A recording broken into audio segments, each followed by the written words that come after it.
Hey everyone.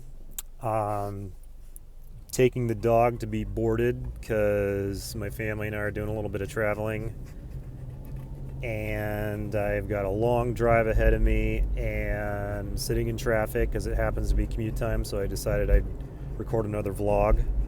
I know I do this in the car a lot, but it's just because when I'm sitting in traffic and driving around, and I just feel like I need to do something to feel like I'm furthering my film production along. This is one way to do it.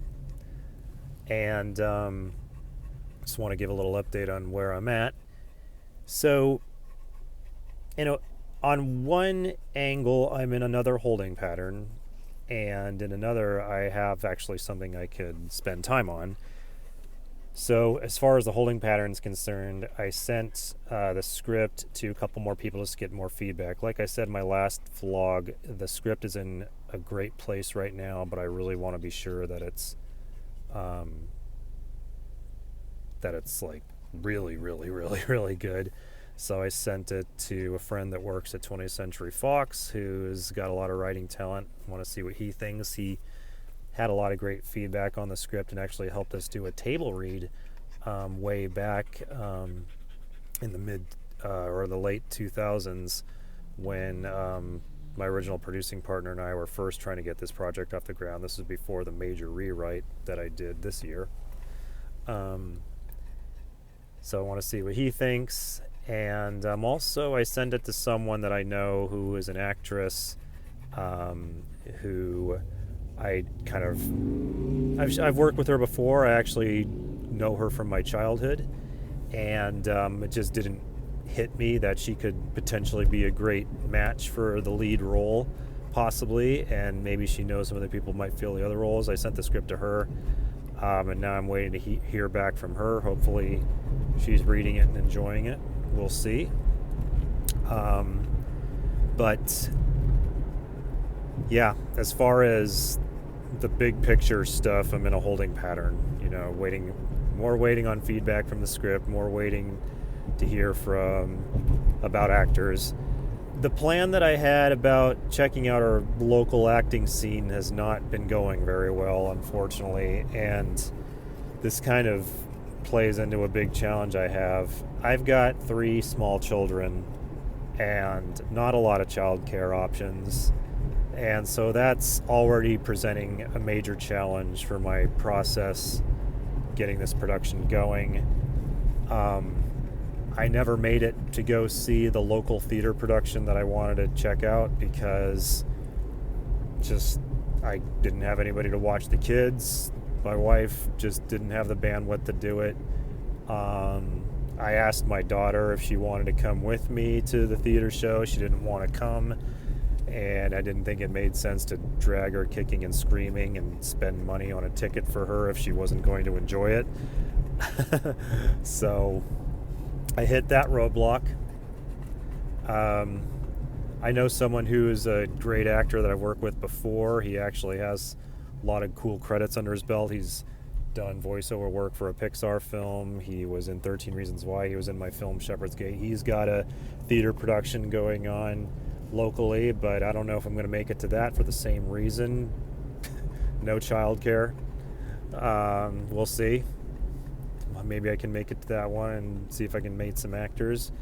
The good news is that that's not a reason to panic or give up. If I have to go the route of doing an audition at some point, I'll go that route. I still plan on attending the audition that my colleague is going to do for his feature film that I'm helping out with. Possibly going to be a producer, possibly going to be an editor on that. So it's not a reason to give up. It's not a reason to panic, but it's definitely the childcare situation is presenting a huge challenge. And I have another aspect of that. I at one point thought, maybe I could actually produce the film with the schedule I have right now. With the childcare schedule I have right now, I have like 3 or 4 hours free every weekday morning. And I thought, since the Central Valley is pretty close to where I live, maybe I could get some local actors and just drive out there and we just shoot every single morning. But I don't think that's going to really work because I just had an eye-opening experience. I got a colleague of mine who's a very talented drone pilot. He's FAA certified. He did some aerial videography or aerial filming for my last project, and he's read the script. He's excited to participate, and I was like, hey, do you mind? Let's meet up in this town close by and film a shot that is key to the film. It's going to be the one major visual effects shot, and I just want to get it done now to see if I can get the visual effects done and make sure it's not going to look stupid. And this is a shot that's been in the script and been in my part of my vision for this project for many, many, many years. So it was pretty important to me to do that. And so I was like, if I can work on something while I'm waiting for feedback on the script or waiting to hear back from this actress, at least I can work on that. And so we went out there and shot it, and we met up, and I was waiting for him to show up, and he instantly had issues getting his drone to operate. Not his fault. This stuff happens whenever you do film productions. You just always got to expect that the equipment is going to fail on you for whatever reason. It was something that totally caught him off guard. Like, oh, it doesn't mean we can't film here. Is it an FAA no-fly zone? He's like, no. We're good to film here. I can do it. Just the app just isn't working. So I'm like, well, shoot. I'm checking my schedule, and I'm already seeing that I got to head home to go pick up my daughter from school. And he's like, no, just give me a couple minutes. I'm like, okay. So I waited, and then I had to take a phone call. And then he's like, hey, I got it going. He's like, so we banged out the shot in one try.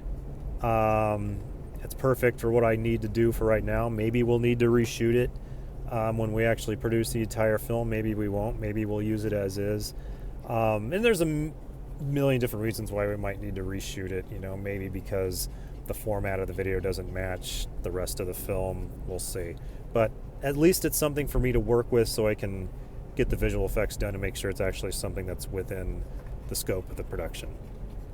So we got that done.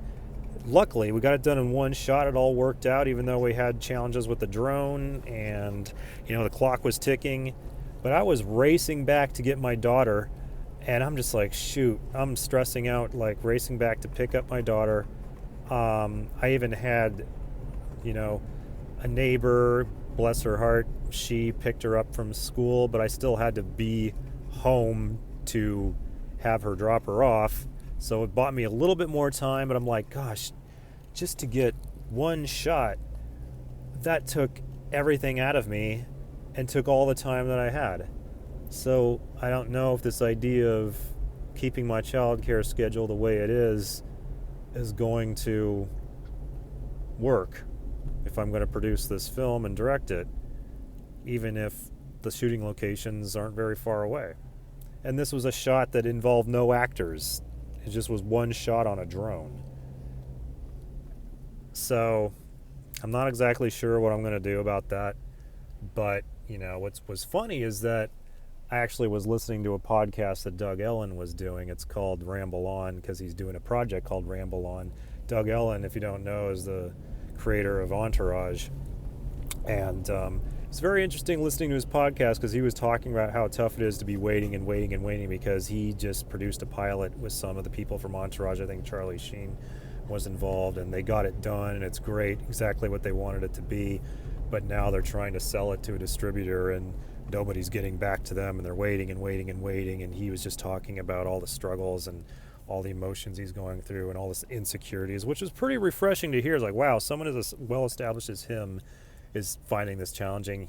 And here I am trying to get this production off the ground, and I'm just like, I don't know how I'm going to do this, because I've got 3 small children to take care of, and I don't know how I'm going to have enough free time to do it.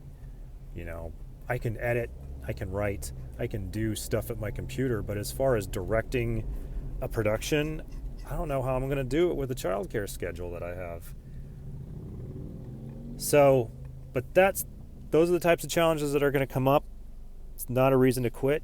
It's not a reason to give up. It's not a reason to panic, but that's what I got to figure out. Right, Madeline? Exactly. Yeah. Do you want to say hi, doggy? No?